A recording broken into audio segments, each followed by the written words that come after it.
back home, the Indian market recorded its best day in the last 4 years. Sensex and Nifty rose 4% each, ending at a 7-month high.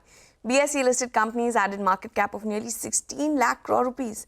De-escalating tensions between India and Pakistan and easing US-China trade tensions lifted the sentiment. Now, let's go across to Vinny for all the stocks that will be in news today. Vinny? Good morning. So keeping an eye out on the stocks, today we have a whole host of earnings. Firstly, starting with Tata Steel, largely inline numbers is what we could call in. Revenue was down by 4.2%, coming in at 56,218 crores, mainly impacted by the drop in realization across geographies, and this is despite the rise in volume. So keep an eye out on Tata Steel. Raymond Lifestyle, I beg your pardon. That's a weak set of numbers reported by the company. The company's actually swinged into a loss. They've reported a loss of 45 crores versus a profit last year of 235 crores.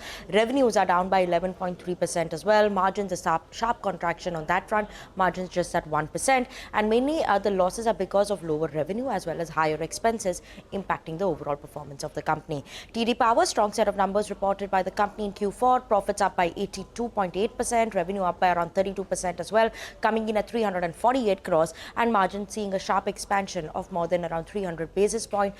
So we could expect a bit of a positive side coming in for TD Power. Carborundum Universal, muted quarter for the company. Profits down by 79%. Revenues just a growth of 1%. Margins contraction is what we're seeing coming in, 12% versus 17.4%. As well as overall, the raw material prices were high. Energy cost was higher. That has led to weak realization impacting the performance of the company. Happiest Mind, slow quarter coming in for the company. Revenue growth on a sequential basis just up by 2.6%. EBITDA seeing a contraction as well. And dollar revenue also is just up by 0.3%. So weak quarter there. Zaggle, good quarter coming in for the company. Margins have at 8.7% versus 8.6%.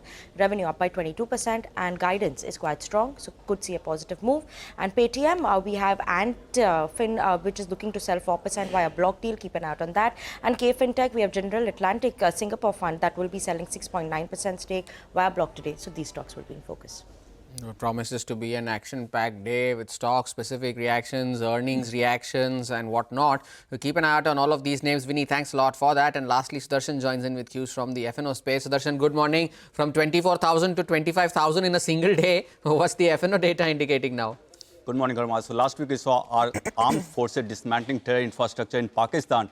And on the similar line yesterday, we saw market dismantling all the levels. And at the end, it was the best day for our market in last 4 years. And for today, GIFT Nifty is indicating a cut with 100 points. It's like a minor bump after a high-speed drive on the highway. And that has, for yesterday's move, has forced FIs to turn buyers again. We saw FIs buying both in the cash market and the derivative market.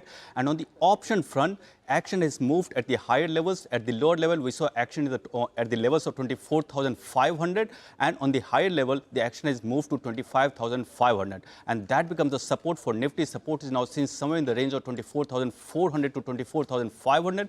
And resistance has now moved higher to 25,200. If Nifty breaches 25,200, next resistance comes around 25,500. As far as the stocks are concerned, one stock that has come out of the band is RBL Bank. But two stocks remain in the band are CDSL and Manappuram Finance. Well, thank you so much for that, Sudarshan. But